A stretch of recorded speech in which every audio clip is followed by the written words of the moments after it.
Olá, pessoal, este é mais um Fala Carlão, e o Fala Carlão, você já sabe, é sempre na prateleira de cima do agronegócio brasileiro. Olha, hoje vou ter uma conversa aqui com um caboclo que eu achava até, eu recebi aqui uma publicação, uma propaganda lá do escritório dele, e o André Passos, ele parece mais velho na propaganda, mas ele é esse moço jovem que está aqui do meu lado, advogado, ele é professor da Fundação Getúlio Vargas e, portanto, eu considero ele deve ser discípulo do querido Roberto Rodrigues. Então, é gente do bem e é gente que merece estar aqui no Fala Carlão, viu, André? Obrigado pela sua presença aqui, viu? Ô, Carlão, eu que agradeço. Para mim é uma honra estar no seu programa, tanta audiência, tão importante para comunicar o agronegócio brasileiro, as questões do agro. E obrigado pela parte que me toca, né? De estar mais jovem. Prometo para você que eu vou tentar me esforçar para me manter o mais jovem possível, né? Escuta, deixa eu te falar, como é que um carioca, e aí eu queria que você começasse a história, a gente vai esquecer um pouquinho essa história, que você é professor lá da FGV, a gente volta nesse assunto daqui a pouco, mas eu queria saber um pouquinho como é que você foi, um carioca foi parar no direito e no direito foi parar no agronegócio. Explica para mim essa história. Pode falar onde é que você brincava, eu soube até que você é torcedor do Flamengo. Como é que é essa história sua de vida aí?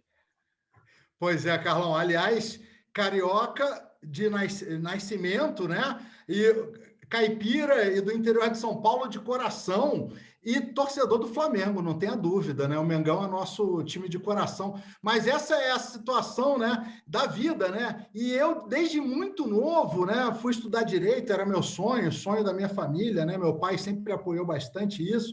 E desde muito novo no Rio de Janeiro, antes até de me formar, eu sempre fui um carioca um pouco diferente. Ao invés de ir para a praia, né, surfar, né, jogar futebol, essas coisas, me mandavam para o Centro-Oeste, né, para fazer auditoria. Eu trabalhava na PricewaterhouseCoopers, uma empresa internacional de auditoria, e eu ia auditar empresas do agronegócio, grandes exportadoras, grandes trading companies, grandes produtores, né, grandes comercializadoras. Todos esses entes da cadeia do agro que a gente sempre fala, que a gente trabalha, grandes produtores rurais, e eu acabei desde muito cedo me vinculando ao agronegócio. E aí foi um caminho natural parar em São Paulo, casar com uma paulista, né, do interior, família da minha mulher do interior de São Paulo, e desde que eu me conheço por gente, eu sou pé vermelho, né? Na verdade, né? A areia da praia ficou lá, eu já limpei, já bati, já sumiu, e eu virei um pé vermelho, né? Convicto, né? Sou apaixonado pelo Brasil, apaixonado pelo agronegócio, e tenho sim no professor Roberto Rodrigues a maior liderança e a nossa inspiração de todos os dias para levar a mensagem do agronegócio, principalmente com o nosso chapéu de professores da Fundação Getúlio Vargas, nos nossos MBA em Gestão Estratégica do Agronegócio, que têm sido fundamentais na formação dos novos gestores do agronegócio brasileiro.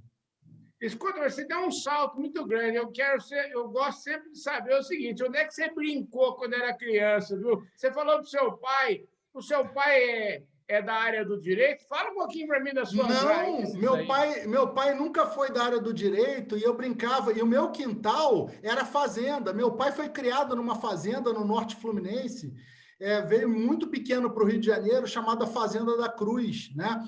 A origem da minha família paterna tem a ver com fazendeiros do norte fluminense. Meu pai é um Pereira de Souza.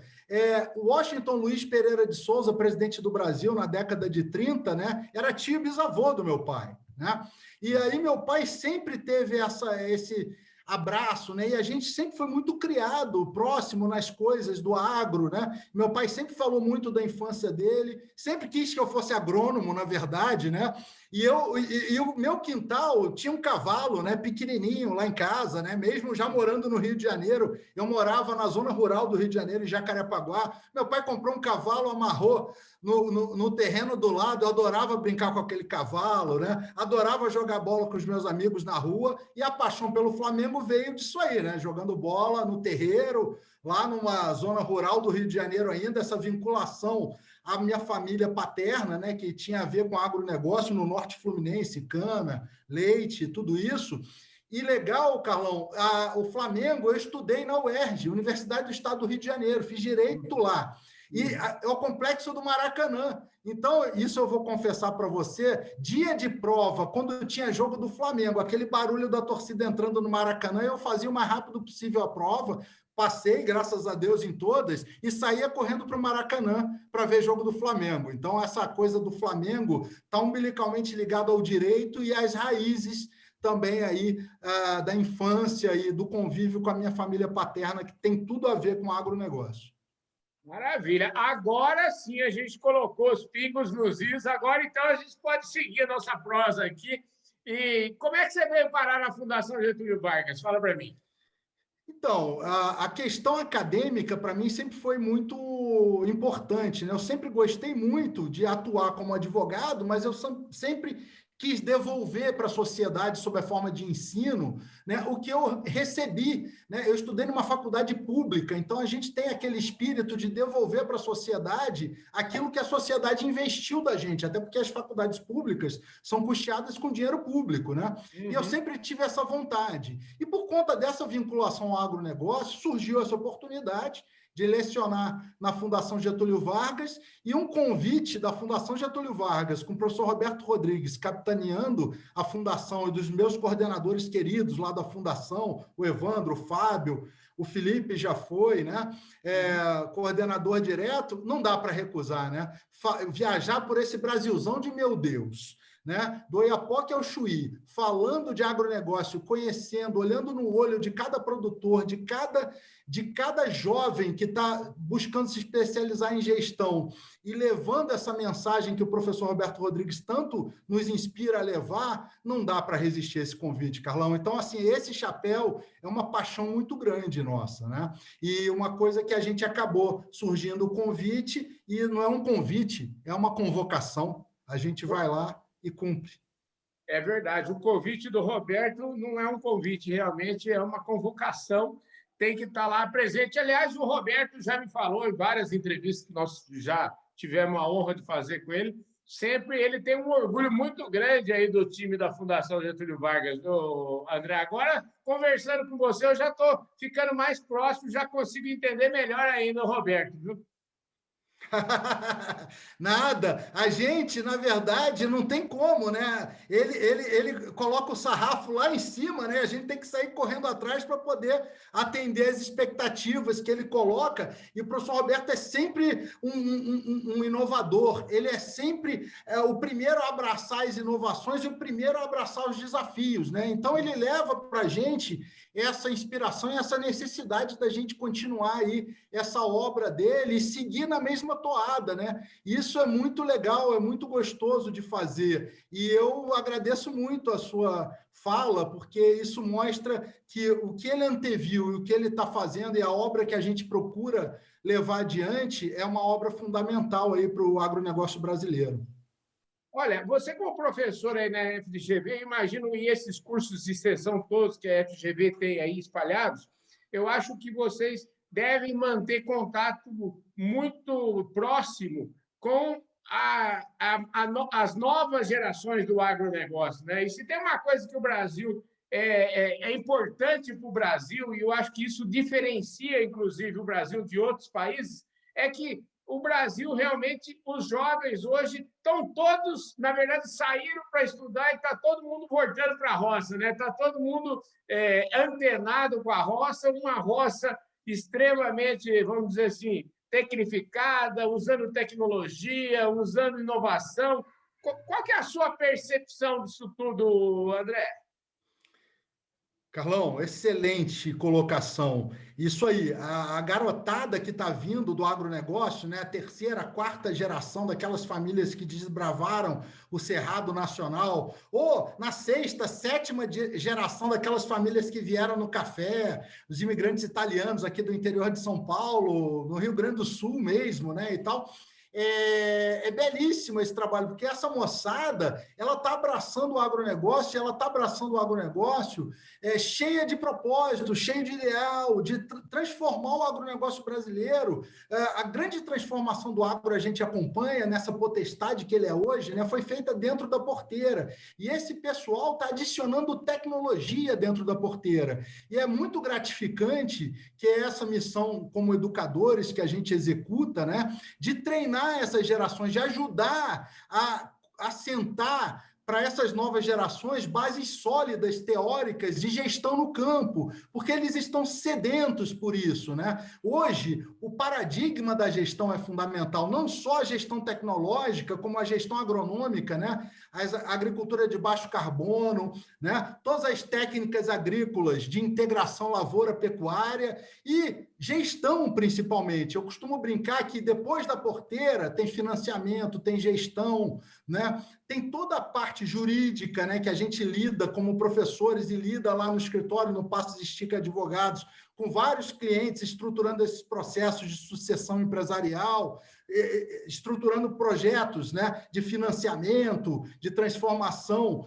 em estruturas societárias das fazendas, para facilitar a chegada desses novos, né, gestores, dessas novas gerações. As novas gerações pedem espaço, querem espaço, e a gente precisa equilibrar, né, a parte do empreendedorismo das antigas gerações com essa necessidade, como você falou, a meninada está voltando para o campo e está voltando cheio de ideias na cabeça, e eles querem colocar isso em prática. Essa necessidade deles precisa ser colocada sob uma forma jurídica, de estruturas jurídicas que possibilitem, então, que os pais e eles, com a novidade, convivam harmoniosamente e impulsionem os negócios familiares desses produtores rurais brasileiros tão bem-sucedidos. Olha, eu queria colocar mais um tema importante, que eu acho que é um tema em voga hoje e que deve ter tudo a ver com a sua atuação, tanto aí na Fundação Getúlio Vargas, quanto na sua atuação no mundo privado, que é a história da governança e a história as três letrinhas hoje, né, o ESG aí, que está tão em voga, né? Então, eu queria que você, explorando um pouquinho mais ainda esse seu lado professor, e a gente já chega lá, eu vou falar também com você sobre as questões mais do ponto de vista prático, eu queria que você falasse um pouquinho, essas gerações todas, eu imagino que estão extremamente conectadas com esses temas, governança e todos os temas e subtemas que esse tema tão importante para o agro requer, né? Carlão, excelente colocação. E, por favor, pode explorar à vontade esse lado do professor, que a gente adora, né? Essa mensagem, né, da gestão no agronegócio brasileiro e de levar essas bases é muito importante, né, que a gente leve isso, Brasilzão de meu Deus, afora, né, para que todas as famílias do agronegócio entendam e compartilhem isso. E ESG está na moda, né, como você bem colocou. De environmental, meio ambiente, social, social, né, e G de governance, governança. O que é isso? O que são essas três letrinhas? Essas três letrinhas, Carlão, não tem novidade nenhuma. É algo, né, que o mercado financeiro empacotou e coloca isso como uma necessidade, ou seja, daqueles que ofertam crédito, mas do ponto de vista do agronegócio brasileiro, isso tem sido feito há gerações, né? O environmental, por exemplo, o Código Florestal faz 10 anos, a nossa legislação ambiental, o Código Florestal, uma das mais desenvolvidas do mundo. Social, né? Quer dizer, o impacto social do agronegócio brasileiro, o impacto multiplicador, né, tem sido vertiginoso, né? Quer dizer, a BR-163, é só você ir lá na BR-163, pegar a BR-163 e você vê, né, a quantidade de cidades, né, que você tem lá no Mato Grosso e que foram crescendo à margem da BR, e esse impacto social é maravilhoso, escolas, né, desenvolvimento. Eu costumo brincar que existe uma China no Brasil, né, que o Brasil ainda não descobriu isso, mas existe uma China no Brasil. Sinop, né, Primavera do Leste, né, Luiz Eduardo Magalhães, e por aí vai. As fronteiras do agronegócio mostram que o Brasil tem uma receita, e a receita é o agronegócio brasileiro. Esse é o social, né? E o governance, né? Governança, é isso que eu estou falando, ou seja, os produtores rurais bem-sucedidos fizeram seus empreendimentos na pessoa física e hoje, por uma necessidade de acessar capitais, né, para maximizar os seus negócios, e a necessidade até de processos sucessórios, de passar o bastão para as novas gerações, estão constituindo empresas, pessoas jurídicas, CNPJs, ou seja, governança para lidar com as questões do dia a dia da condução dos negócios e atender essas necessidades daqueles que financiam o agronegócio brasileiro. O agronegócio tem tudo, né? O agronegócio tem terras, tem um produtor rural empreendedor que não tem medo de correr riscos, tem o financiamento privado do agronegócio, os títulos do agro, as normas do agronegócio que estão postas desde a década de 70 e só vem evoluindo, chegando agora na lei dos títulos do agronegócio eletrônicos de 2020, no FIAGRO agora de 2021, e o agronegócio brasileiro também tem a oferecer essa harmonia, essa harmonização entre os stakeholders, que a gente chama. O que é esse nome chique, stakeholders? Toda aquela comunidade que orbita em torno do agronegócio, as cidades, as pessoas, os donos do negócio, as novas gerações, e isso é um trabalho que tem sido feito, e as novas gerações têm praticado um papel muito importante de levar essa necessidade aos pais. E os pais e os avós dessas gerações também têm se aberto para esses conceitos, entendido essa necessidade como empreendedores que são, como um novo ponto, um novo patamar, uma nova fronteira de negócios. Tem sido muito legal, tem sido muito gratificante, muito interessante. A gente faz bastante isso com o nosso chapéu de advogados e com o chapéu de professores, a gente explica bastante isso nas aulas da Fundação Getúlio Vargas. Maravilha. Ô, André, deixa eu te falar, infelizmente o nosso tempo aqui já está passando dos descontos.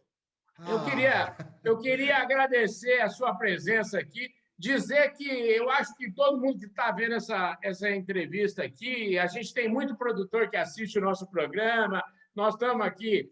Aliás, eu quero fazer um parênteses aqui para pedir para vocês, se você tiver, olha só, se você estiver no YouTube, se inscreve aí no nosso canal agora, aperta aquele sininho lá para você receber as nossas notificações, deixe o seu like, o seu comentário, principalmente compartilhe esse vídeo com toda a galera.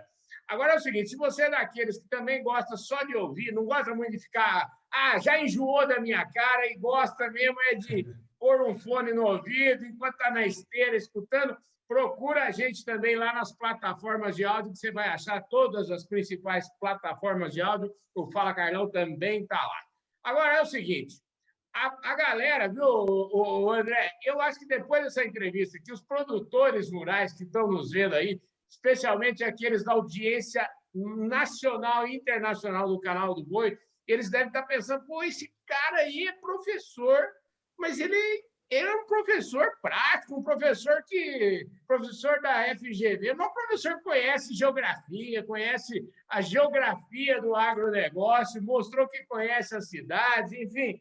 Eu queria que você falasse um pouquinho desse mas bem rápido mesmo para nós, para a gente fechar aqui dessa sua atuação aí no mundo privado, o que é que o seu escritório oferece aí, pessoal que quiser te contratar, o que é exatamente que você faz e aonde vocês estão?